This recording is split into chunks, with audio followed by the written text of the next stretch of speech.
Je vais demander à Jean de venir. Voilà, Jean. Est-ce qu'on peut applaudir Jean, qui est un de mes 12, avec son épouse Sabrina, et qui est chargé, de mon côté, en tout cas, de l'école de consolidation. Dimbi, qui est le directeur technique de l'école de consolidation. Amen. On peut les applaudir. Il y a des gens qui ont été bénis avec ce ministère. Est-ce que tu as les... Et on va faire une petite remise de certificat de fin d'études de l'école de consolidation. Alors, j'espère qu'aucun nom n'a été oublié.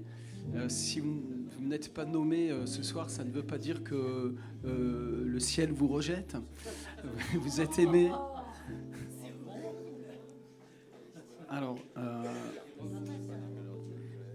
écoute, ces deux-là m'intéressent particulièrement. Je vais appeler Karine, en fait. Est-ce qu'on peut applaudir Karine Rotlisberger. Et Karine, en fait, moi, on peut honorer. Merci de. Alors, voici tout le certificat. Est-ce qu'il y en a un pour monsieur? Il est là aussi? Allez. On peut les applaudir. Ce sont des gens qui tiennent une petite cellule à la maison. Et tenez-vous bien, le village, c'est une petite ville, un village. C'est un village, le village où ils habitent s'appelle Sainte-Colombe-sur-Seine. Sainte-Colombe. Et en fait, moi j'aimerais, en quelques mots, tu dises à ces belles personnes quel impact a eu l'école de consolidation dans ta vie. C'était un grand chamboule-tout pour moi.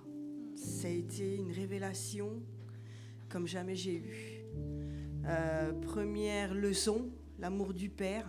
Je cherchais un père depuis longtemps. Mais ce père-là, pour moi, c'était un père inconnu. Et la première leçon, ça a été le waouh. J'ai été pendant 2 jours à pleurer à chaudes larmes, à réaliser que j'ai un père qui m'aime. Et qui m'aime tel que je suis, même s'il me transforme jour après jour, même si j'ai complètement changé et mon entourage s'en est rendu compte. Mon mari m'a dit « mais t'as complètement changé ». Mes amis, mes frères chrétiens m'ont dit « tu as complètement changé ». Qu'est-ce qui s'est passé? Dans mon travail, je suis un ovni pour les autres. Ils me disent « qui t'es toi ?» On ne comprend pas. J'ai complètement changé. Pourquoi? Parce que j'ai l'amour de Dieu dans mon cœur. J'ai des enfants entre midi et 2 en cantine. Les gamins, je leur fais pas de cadeaux parce que je les aime. Et je sais qu'aujourd'hui, cette jeunesse-là, elle a plus de repères, elle a plus rien. Et j'ai l'impression que c'est des enfants qui ont besoin d'un amour complètement différent. Et je suis responsable d'un minibus parce que Dieu m'a placée à une place quand même très importante. Et je suis un repère pour ces gosses. Et je leur parle de l'amour de Dieu dans mon bus.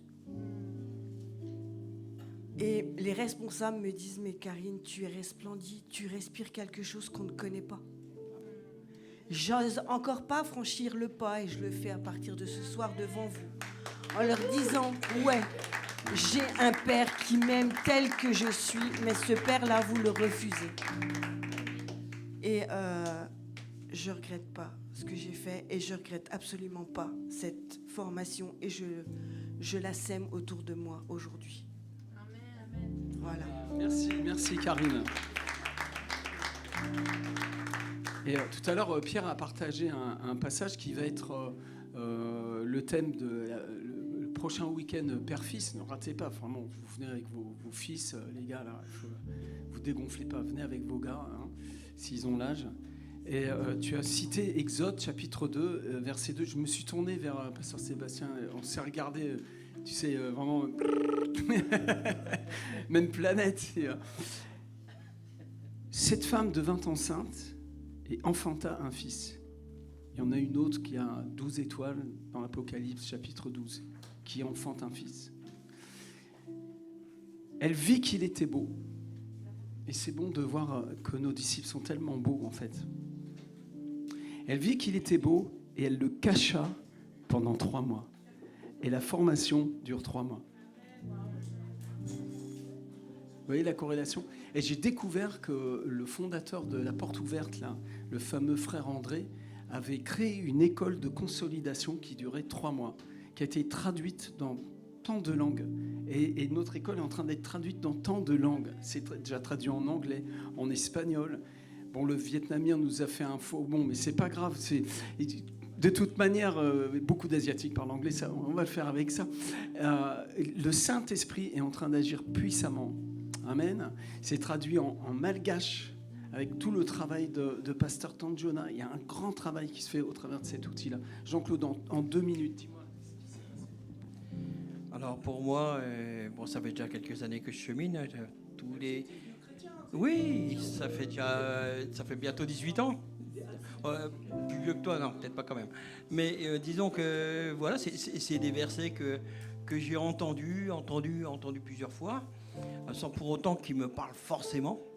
Et là, avec cette école de consolidation, ça m'a amené un peu à réfléchir, à m'arrêter sur les versets, à méditer sur la parole de Dieu. Et à travers cela, tout en méditant, ça m'a vraiment amené des révélations sur lesquelles j'étais passé sans même m'arrêter. Et bien des fois, je disais, mais je comprends rien.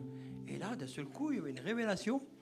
Et vraiment, c'était vraiment quelque chose d'extraordinaire, quelque chose qui m'a remis sur les rails parce que je venais de passer par une tempête. Et là, vraiment, cette école, vraiment, c'était vraiment quelque chose d'extrêmement positif. Et vraiment, mon plus fort regret et ma prière qui serait pour le Seigneur, c'est de dire, mais qu'est-ce que vous attendez pour venir faire cette école de consolidation, même à ceux qui, ça fait déjà des années qu'ils cheminent. Voilà, je trouve que c'est quelque chose vraiment de positif. Voilà, et je dis vraiment merci Seigneur. Super, merci. On peut les applaudir. Ce sont des serviteurs de Dieu. Jean-Claude est un évangéliste. C'est un couple d'évangélistes depuis des années. Ils partagent leur cœur. Merci. Vous pouvez aller vous asseoir. C'est super. On peut les applaudir encore. Et vous voyez, quand je dis devenez des étudiants, devenons des étudiants. Et en fait, enfin, ils ont pris le temps, 3 mois dans toute ta vie, de t'asseoir et de méditer la parole. Et à partir de ce moment-là, plus jamais tu t'arrêteras de méditer la parole. Et tu vas arrêter d'aller dans de chercher des solutions dans ton âme, dans des cris inutiles. Mais tu vas commencer à te nourrir du lait de la parole. C'est ce que dit l'apôtre Pierre, de se nourrir du lait de la parole. Alors, Florence, allez, on applaudit Florence qui est un fruit de Jean-Claude et Karine par le Saint-Esprit. Alors, toi, certificat, je te certifie consolidé, ma sœur. Alors, qu'est-ce qui t'est arrivé Alors, déjà, non. Non, 31 ans. Oui, bien sûr. Non, mais déjà, comment j'ai fait pour venir là? Ça me semble intéressant. En fait, j'ai vu le changement de Karine. Karine et Jean-Claude sont des amis depuis longtemps. 17 ans, voilà, depuis en fait leur conversion. Et j'ai vu le changement de Karine. Je fais non, mais là, il y a un truc, il faut que je sache. Qu'est-ce qui se passe?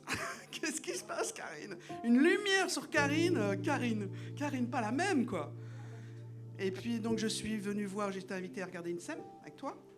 Et puis, j'ai dit, là, en fait, je vais commencer et tout. Puis, je vois les thèmes et tout ça. Je fais, ouais, tout ça, je connais. Ça fait 31 ans que je chemine, tout ça, je connais, quoi. Et le Saint-Esprit m'a saisi. Il m'a dit, il faut que tu t'humilies. Humilie-toi. Fais-le, il va jusqu'au bout. Ok. On peut pas résister, hein. Et là, c'est pareil. Ça a été, pour moi, ça a été vraiment me positionner de qui je suis en Christ. Ça m'a consolidé. Ça porte tellement bien son nom. École de consolidation, mais ça consolide, ça donne des fondements, ça te soude. Et vraiment, et moi, c'est ça. Voilà. Merci beaucoup. Merci Florence pour ton humilité. Et il y a des pasteurs qui ont fait l'école, qui ont été foudroyés. Ils ont été visités par Dieu. Ils ont senti un vent de liberté venir dans leur cœur. Et je veux vraiment honorer tous les guides qui travaillent. On a Willy et Elodie aussi qui travaillent avec Jean et Sabrina d'Arrache-Pied qui accueillent. Et on est en train de multiplier les guides. Et Soël aussi, vraiment, je veux t'honorer. Tu fais un super travail. Stéphanie, tu as été bouleversée avec l'école de conciliation aussi. Tu veux dire un mot? Un petit mot, vite fait, bouge pas, je te rejoins. Allez. Oui, bah écoutez, moi c'est pareil, hein, ça fait pas très très longtemps que je suis en Christ et effectivement, alors j'ai pas encore complètement fini l'école de consolidation, mais c'est à la fois ça m'amène à la méditation, chose que je faisais pas vraiment comme ça, et en fait ça amène énormément de paroles et de se poser sur les choses. C'est hyper intéressant en fait de voir la parole autrement. En fait, c'est vraiment ça. Super, merci. C'est une personne qui a au niveau coaching, tout ça, et j'admire l'humilité, tu vois, de se laisser en fin de compte entraîner dans l'enseignement. Et c'est une personne qui revient de très très loin. Peut-être un jour elle nous donnera son témoignage, peut-être à Pentecôte. Barbara, ça fait si longtemps. Il était temps que tu l'aies ton certificat. 2 ans de bataille pour l'avoir. Et moi, à travers l'école de consolidation, c'est l'engagement, une nouvelle alliance avec Dieu. Mais c'est aux 7 versements du sang que je me suis pris une claque, en fait. Parce que ces 7 versements du sang, ils m'ont complètement justifié. Et sans ça, il n'y aurait pas eu le témoignage que vous avez eu avant. Mais 2 ans de bataille pour l'avoir. Parce que je préparais mon CAP petite enfance en même temps, donc c'était compliqué au bout d'un moment de tout gérer. Et je l'ai décroché quelques mois après avoir décroché mon CAP. Et j'ai tellement faim, en fait, ça m'a donné tellement faim que j'ai continué avec l'ITC. Et non, mais j'ai faim, en fait. La Bible, il y a certaines versions, ce que je disais à Rémi, il y a des versions, en fait, je les trouve fades. Et je lis d'autres versions pour... J'ai faim, je mange de la viande. Yes. C'est dur de manger de la viande quand on ne veut pas prendre le lait d'abord. Je vais appeler Marie. Réjouis-toi, Marie. Tu es comblée de grâce. Et le Seigneur est avec toi. Et en plus de ça, et ça, je le dis avec une pleine foi, le fruit de tes entrailles est béni. Alors viens, s'il te plaît, recevoir ton certificat. Amen. Et j'aimerais que tu fasses la pub de à fond la caisse comme tu sais le faire. De l'école de consolidation. Alors c'était super trop cool, génial, méga super cool. Et du coup, je vous encourage tous, si vous n'avez pas encore goûté à l'école de consolidation, de tous vous inscrire.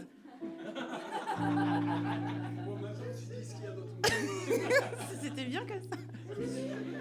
Ce que j'ai dans mon cœur, j'ai quoi dans mon cœur? Ouh là là. Parce que toi, tu as fait l'école de consolidation, alors que tu es une chrétienne très profonde, engagée. Waouh, c'est cool. Ah oui. Ouais. Mais ce que j'ai admiré chez toi, c'est la facilité dont tu as. Pardon. J'ai admiré chez toi, Marie, et j'ai observé ça dans plusieurs chrétiens. Ils ont fait l'école de conciliation et tout d'un coup, ils ont compris que c'était un outil pour eux pour faire du bien aux autres. Et à son tour consolidé. Et très rapidement, tu es devenu... En fait, spontanément, tu es devenu guide. Et même carrément, je t'ai ouvert une porte de leader sur le portail. On t'a ouvert ça. Hein, tu es leader, littéralement, dans la maison de préparation de façon, je dirais, spontanée. Tu sais, comme les gens qui brûlent spontanément, il n'y a plus rien. Brûlés. Et dis-moi ton expérience de l'outil de travail, en fait. C'est compliqué, hein. J'ai pas... Alors, mon expérience de l'outil de travail. Par exemple, donc j'ai commencé l'école de consolidation à un moment dans ma vie où j'étais en train de me poser des grosses questions sur l'Église. L'Église, voilà. Mon père est missionnaire, ma mère est dans des églises traditionnelles, tout ça. Puis moi, j'ai grandi. J'étais dans la Bible, j'ai tété la Bible, et j'ai mangé la Bible, et j'ai pris des coups de Bible. Voilà, donc ça me parle. Et puis à 12 ans, j'ai dit que je voulais plus. Et puis à 18 ans, je suis revenue, j'ai rencontré mon amoureux juif, et puis voilà, ça a commencé à rencontrer Jésus. Et puis je me suis engagée à l'église, et puis j'ai cherché tout dans l'église, j'ai cherché Jésus très fort, en servant dans tous les sens, en m'engageant très très fort. Et puis un moment où je me suis dit, mais c'est un peu bizarre tout ce qui se passe dans l'église, et puis plus on prend du grade, et plus on voit des choses, et puis c'est la déception totale. En fait, on voit vraiment le cœur de l'être humain dans ces grandes réunions, et puis dans ces milliers de personnes rassemblées. Enfin, c'était pas beau. Et à ce moment-là, l'école de consolidation est arrivée dans ma vie. Et puis, enfin, en vrai, j'en avais vraiment pas besoin, moi, parce que j'étais trop forte. Enfin, j'étais parfaite, en fait. J'étais une super leader, trop cool, j'étais vraiment chouette.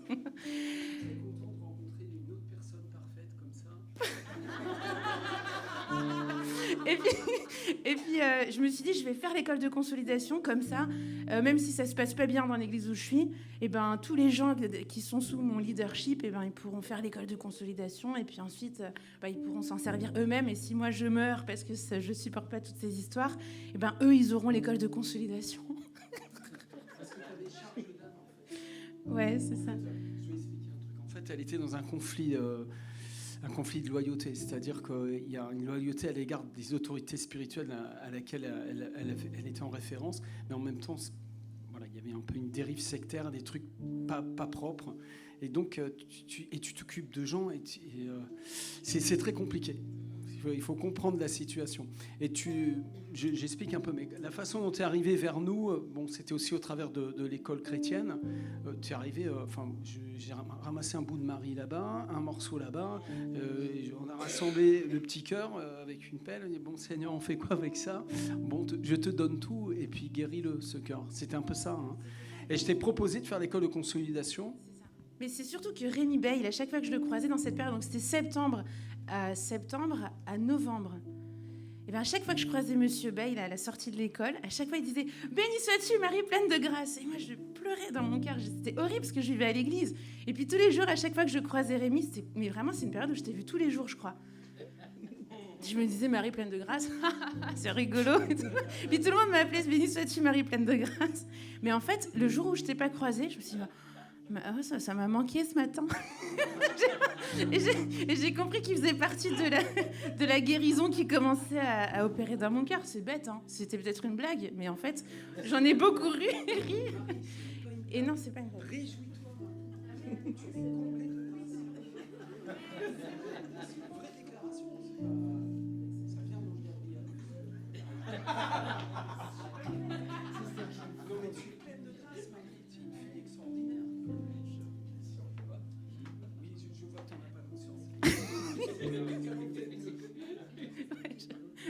Tranquille. Donc l'école de consolidation est arrivée comme ça. Et j'ai commencé à m'engager dans ce parcours. Et puis à chaque fois que je lisais, donc j'attendais minuit 32 le mail pour recevoir le mail du moment. À 7h, donc toute la nuit, minuit 32, je lisais. À 7h, je méditais encore. Et puis dans la matinée, je répondais. Et puis dans la journée, je regardais ce que mon leader répondait. Et puis j'attendais minuit 32. Et puis pendant 12 semaines comme ça. Et puis à chaque fois, il y avait quelque chose pour une personne qui m'appelait, pour un leader qui était fatigué, un pasteur qui était au bout du rouleau. Et puis à chaque fois, le mail correspondait à quelque chose de ma journée pendant 12 semaines. C'était fort, quoi. Et puis c'était vraiment puissant. Et en parallèle, j'étais à la faculté de théologie de Vaud. Et puis du coup, j'étais là avec tous ces pasteurs dans l'assemblée, et puis j'encourageais, et puis je me levais pour prier pour les écoles chrétiennes, pour les juifs, et je les voyais complètement bouleversés à chaque fois et je comprenais pas, parce que j'étais à fond dans mon parcours de 12 semaines. Puis à un moment, c'était plus compatible parce qu'il y avait la révélation d'un côté, et puis il y avait la connaissance, la tradition de l'autre, et puis il y a eu un gros conflit. Donc le Seigneur m'a sorti de tout ça, et puis voilà. Merci. C'est-à-dire qu'il ne peut pas mettre du vin nouveau dans des outres anciennes, et tu as senti les choses nouvelles qui arrivaient dans ta vie. Et j'aimerais juste que tu me dises l'impact de l'école de consolidation dans une de ces personnes que tu sers, parce que je suis inscrit dans ton groupe WhatsApp. Et Marc, donc pendant un an, on priait avec mon mari en arrivant dans la ville des Mureaux pour un homme qui dormait dans sa voiture et qui était alcoolique et qu'on voyait en train de mourir dans sa voiture. C'était trop triste. Et puis à chaque fois qu'on passait à côté de lui, je priais pour lui. Et puis pendant un an, je crois, quand je le croisais, je disais « Seigneur, c'est pas possible que tu aies créé un homme pour qu'il soit comme ça. Fais un truc !» Pendant un an. Et puis un jour, cet homme, je rentrais un soir vers 11h, minuit. Et puis en arrivant, je l'ai revu dans sa voiture et j'étais fâchée. Alors il est sorti de sa voiture et je lui ai dit « Mais qu'est-ce que tu fais ? Tu connais pas Jésus ?» Il m'a regardé avec ses grands yeux, il était complètement bourré. Il me dit, bah non, oui, je connais Jésus. Je dis, non, mais tu peux pas rester comme ça suffit maintenant. Et puis je lui ai dit, bon écoute, on va marcher demain. Et puis tous les jours pendant 4-5 mois, on a marché ensemble tous les midis. Et puis un jour, il était tellement ivre qu'il me poussait en marchant et je le regardais, je me disais, mais c'est pas possible, mais Seigneur, tu peux rien faire avec ça, moi je peux rien faire. Donc je vais juste l'écouter. Et puis j'ai dit à ce monsieur qui s'appelle Marc, je lui ai dit, Marc, je vais juste prier pour que tu tombes pas ivre et que tu rencontres Jésus avant. Donc sois bourré si tu veux, moi je prie pour ta protection. Et lui, il n'a pas compris. Il a dit d'accord, et je crois que ça a commencé à le calmer. Il est venu à la Pentecôte. Il n'a pas bu d'alcool pendant 3 jours. C'est Karl qui a commencé son sevrage. Et cet homme, il a donné sa vie à Christ en juillet, pendant la convention, à la Pentecôte. En juillet, il a arrêté de boire. Et puis aujourd'hui, il a un appartement, et puis il se reconstruit, et puis il fait l'école de consolidation. Il en est à sa 12e semaine, jour 5. Et c'est merveilleux. C'est trop, trop fort. Franchement, c'est une perle, ce gars. Et je vois les méditations qu'il met dans le groupe, là. Mais je suis impressionné. Franchement, c'est un fils de Dieu, le gars. Il était juste en prison, et le Seigneur l'a sorti des ténèbres. Mais c'est vraiment une lumière. Et au culte de fin d'année de la NPN, je vois des chevilles. Je donne cette parole de connaissance. Et puis, c'était lui. Et il avait des problèmes de tendons. Et lui, il pensait que c'était la vieillesse, tout ça, etc. Puis, alors, j'ai dit à Marie, regarde. Parce qu'elle a envie de voir des miracles. C'est normal. Elle est normalement constituée. Et donc, je prends les pieds du monsieur. Puis, il y avait un décalage d'1,5 centimètre à peu près, peut-être 2 centimètres. Et puis, Marie, elle a fait comme ça. Seigneur... C'est très amusant à faire. Et tu as le pied qui se met. Et puis j'ai dit, lève-toi. Et les douleurs l'ont quitté. C'est vrai ou c'est pas vrai? C'est incroyable, hein? C'est une dinguerie quand même, hein. Tu l'aimes, Jésus, hein? Tu es amoureuse, hein? Est-ce que tu es plus amoureuse de Jésus que de ton mari? Tu es vraiment? Alex, tu m'en veux pas? Oh oui. Mais de toute manière, Alex est absolument aimable. C'est vraiment... Merci Marie. Sois bénie. Vraiment des gens extraordinaires. Franchement, merci Jésus de rencontrer des gens aussi extraordinaires au quotidien. C'est fini? Ok, on va prendre un temps d'action de grâce, de louange. Je vais laisser Pasteur Jonah nous conduire avec son équipe.